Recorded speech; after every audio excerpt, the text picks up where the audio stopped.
নমস্কার, কেমন আছেন সবাই? জীবনযাপন নতুন একটি ব্লগে আপনাদের সবাইকে স্বাগত। আজকের দিনটি রাখি পূর্ণিমা।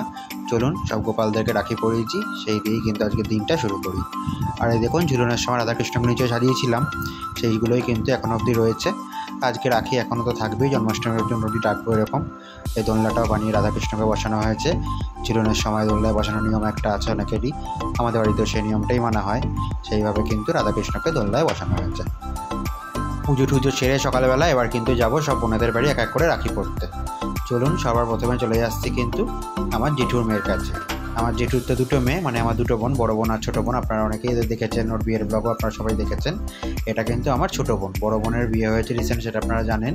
কিন্তু ওর যেহেতু একটা ওষুধ চলছে এবারে, সেই জন্য ও এবার রাখি পড়াতে পারছে না, তো আমার ছোটো বোনই একাই রাখি পড়াচ্ছে। আর এখন কিন্তু রাখি পড়তে চলে এসেছি এখানে জেঠুর বাড়িতে যাওয়ার আগে। আর আস্তে আস্তে এখান থেকে অনেকের বাড়িতেই যাওয়ার আছে। এখন প্রায় দুপুরবেলা, মোটামুটি 1টা, 12:30, 1টা বাজে। এই টাইমটা এসেছি ওদের বাড়িতে, রাখি টাখি পড়ছি। আর দেখুন, সামনে কিন্তু প্লেট ভরে মিষ্টি সাজিয়ে দিয়েছে খাওয়ার জন্য।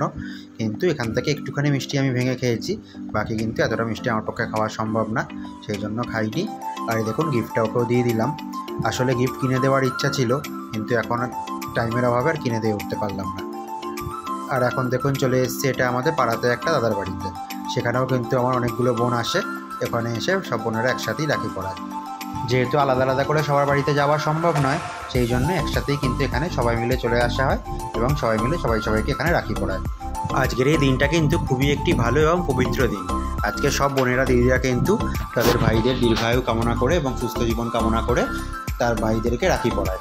ঠিক সেরকমই কিন্তু প্রতিটা ভাইয়েরও কর্তব্য তার যেসব দিদিরা রাখি পড়াচ্ছে সেই সব দিদি তো অবশ্যই, তাছাড়াও কিন্তু পৃথিবীর প্রতিটা বোন বা দিদি সবাইকে সম্মান করা, তাদের কিন্তু রক্ষা করা, সেটা কিন্তু প্রতিটা ভাইয়েরও কর্তব্য।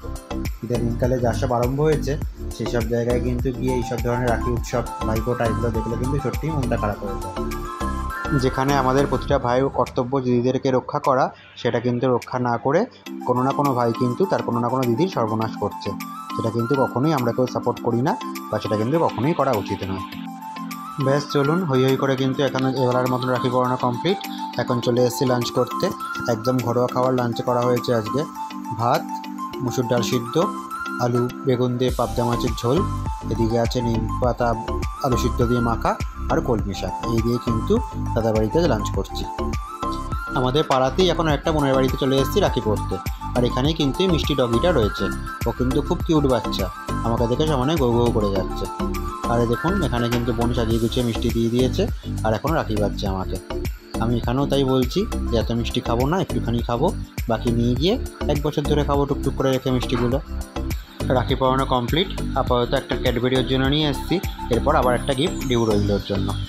চলুন, এখন চলে এসেছি আবার মাসির বাড়িতে। এখন মাসির মেয়ে আমাকে রাখি পরাচ্ছে। এই বোনের বাড়িতেও সারাদিন আসার টাইম পাইনি, এখন রাত্রিবেলা ওর বাড়িতে এসেছি। রাত্রিবেলা ওর বাড়িতে রাখি টাখি পরে ডিনার করে একেবারে চলে যাব। রাত্রের ডিনারটা যেখানেই করবো। ব্যাস, ওরও রাখি পরানো কমপ্লিট হয়ে গেল।